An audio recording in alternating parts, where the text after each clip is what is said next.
In the vast wilderness of the Okavango Delta in Botswana, where the waters of the great river spread into endless lagoons and grasslands, there lived an elephant matriarch unlike any other. She had led her herd for decades, guiding them through floods and droughts, through dangers of lions and poachers, through days of abundance and nights of fear. Her tusks were long, though cracked from years of battles with trees and encounters with predators. Her skin was wrinkled like dry riverbeds, and her eyes carried the wisdom of half a century. Once, when she raised her trunk to the sky, the younger elephants followed instantly, trusting her instincts more than anything else. Her presence alone was strength and safety. But now, age had begun to weigh upon her. Her steps were slower, her legs sometimes trembled as she walked the long distances between waterholes. Younger females had begun to take on leadership roles.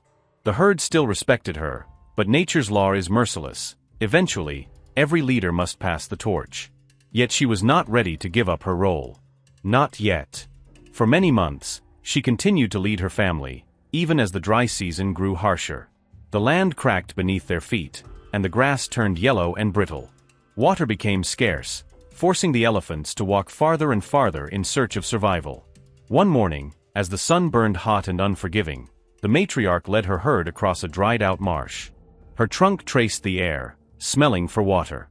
She remembered hidden channels, secret wells known only to her memory. Generations depended on her knowledge. The calves followed closely, their ears flapping, their small trunks clumsy but eager. The younger mothers looked to her with trust, even as they worried about her pace. She was slower now, often pausing to rest, but her mind remained sharp. That afternoon, the herd finally reached a shallow lagoon. The calves rushed forward, splashing joyfully. But the matriarch stood apart, gazing at the horizon. She sensed something unusual, the smell of humans, faint but present. She had known humans all her life. Some had been enemies, poachers who left only silence and fear in their wake. Others had been protectors, rangers who drove away danger. Her memories were mixed, tangled like roots beneath the soil. As the herd drank, she remained still, listening to the wind, as if it carried whispers of the past. Decades earlier, when she was in her prime, she had been unstoppable. Her herd was large and strong, nearly 40 elephants moving as one. Lions dared not attack the calves when she was near. Even crocodiles slipped back into the water when she entered a river. Her tusks shone in the moonlight, symbols of her authority. She remembered the time she had fought off a pack of hyenas that tried to take a newborn. She remembered leading her herd through floods so deep that only the tips of the grass showed above the water, yet not a single calf was lost. Her roar, her trumpet, once echoed through the valley like thunder. But time had stolen that strength. Now, her trumpet was hoarse, her tusks chipped, her legs weary. She was no longer the invincible queen of the savanna, but an aging matriarch clinging to her final seasons. Still she carried on, for the herd needed her knowledge, if not her strength. One evening, as crimson light spread across the sky, the matriarch heard distant roars. Lions. The herd froze. The calves huddled in the middle. The younger mothers lifted their trunks, uncertain of where to go. The lions emerged from the tall grass, 7 of them, hungry and bold. Their eyes glowed in the fading sunlight, fixed on the smallest calf. The matriarch stepped forward. Her legs shook, but she trumpeted, louder than she had in months. The sound cut through the silence like a war cry. She spread her ears wide, her massive body casting a shield between the lions and her family. The lions hesitated. They remembered her scent. Some of them had seen her before, decades earlier, when she was strong enough to crush them with one charge. Instinct told them to respect her, even in her weakened state. But hunger is stronger than fear. 2 lions circled behind, looking for an opening. The herd grew restless. The calves squealed. With every ounce of her remaining strength, the matriarch charged. Dust flew as her heavy feet struck the ground. The lions scattered, leaping away.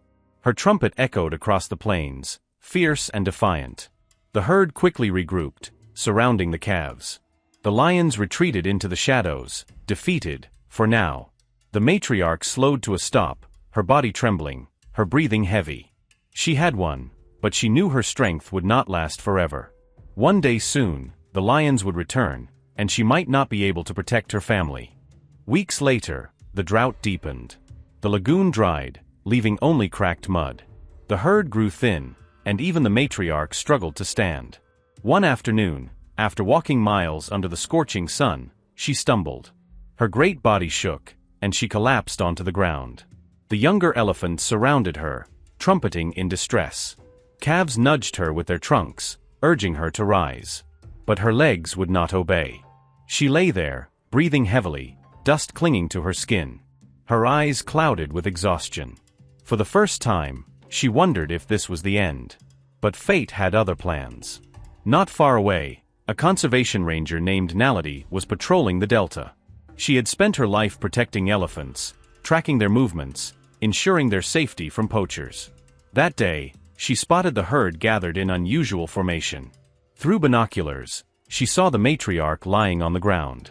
Naledi's heart tightened. She knew this elephant. She had followed her for years, documenting her migrations, admiring her leadership. Rangers had even given the matriarch a name, Moyo, meaning heart, for her courage and resilience. Naledi approached carefully in her vehicle, not wanting to alarm the herd.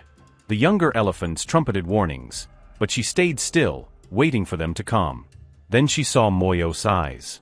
The matriarch lifted her head slightly, meeting Naledi's gaze. There was no fear, only recognition, as if she understood that this human was not an enemy. Naledi whispered softly, even though the elephant could not understand her words.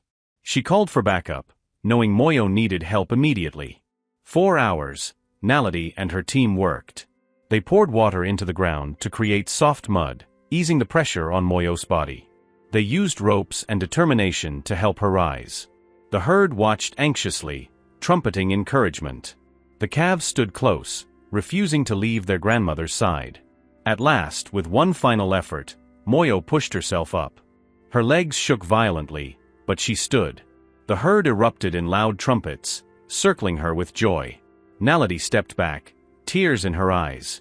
Moyo turned toward the ranger, lowering her massive head in a gesture of gratitude.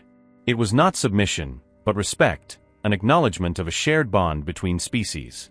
Naledi smiled, whispering, "Stay strong, old mother. Your story is not over yet." In the days that followed, Moyo regained some strength. The rains finally returned, filling the rivers and lagoons.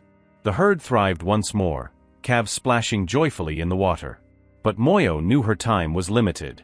She had fulfilled her role, teaching the younger females the paths, the dangers, the secrets of survival.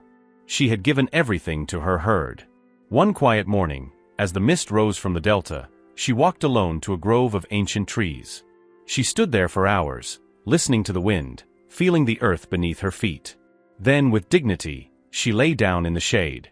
The herd did not follow. Somehow they knew. They remained at a distance, trumpeting softly, mourning but respecting her choice. Moyo closed her eyes, her last breath a gentle sigh carried by the wind. Days later, Naledi returned to the grove. She found the place silent, peaceful. Moyo was gone, her body already becoming part of the earth she had protected for so long. The herd was nearby, thriving under the guidance of a younger female, one of Moyo's daughters. The cycle of life continued. Naledi stood silently, placing a hand on the rough bark of a tree. She whispered, "Thank you, old mother. The delta will remember you." And indeed it would. Every waterhole she had led her herd to, every path she had carved into the land, every calf she had saved, her spirit lived on in the wilderness. The story of Moyo, the elephant matriarch, was not just about survival. It was about resilience, leadership, sacrifice, and the unbreakable bond between life and land.